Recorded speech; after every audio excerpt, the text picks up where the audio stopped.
una domanda, la prego.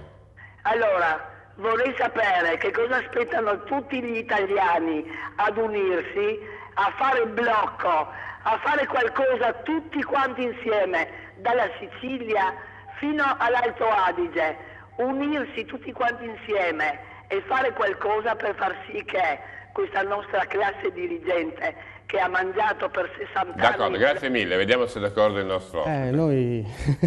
Noi siamo per... Sfondo la porta aperta. Noi li vogliamo licenziare tutti, per cui noi siamo dell'idea che il politico sia un nostro dipendente come cittadini, in quanto pagato con soldi pubblici. Io dico sempre, per cui... nostri dipendenti a tempo determinato. Esatto, sì, a progetto sarebbe ancora meglio, nel senso che fai una cosa, ti pago, non la fai, vai a casa. Sarebbe l'ideale, sì, sarebbe l'ideale, per cui sì, come non essere d'accordo con la signora. Credo che la signora abbia toccato anche un punto particolarmente interessante, che è quello dell'aria, no? L'aria inquinata, diceva appunto mi sono respirata lo smog. Ecco, questo è un problema che la Regione Veneto non ha mai voluto affrontare nei termini che secondo noi andrebbe affrontato, nel senso che troppo spesso, l'abbiamo visto anche ultimamente nella nostra città Treviso, le iniziative in tal senso sono a spot e normalmente legate alla buona volontà di qualche sindaco. Credo che una delle domeniche ecologiche possono servire?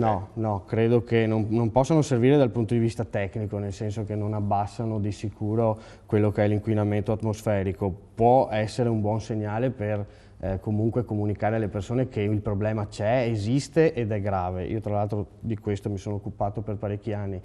L'aria è qualcosa che si sposta purtroppo e comunque l'inquinamento non è dovuto solo al traffico veicolare, è dovuto anche all'industria, è dovuto al riscaldamento, probabilmente un terzo, per cui ecco, fermare le macchine certo aiuta tutto, però non è che cambia assolutamente la situazione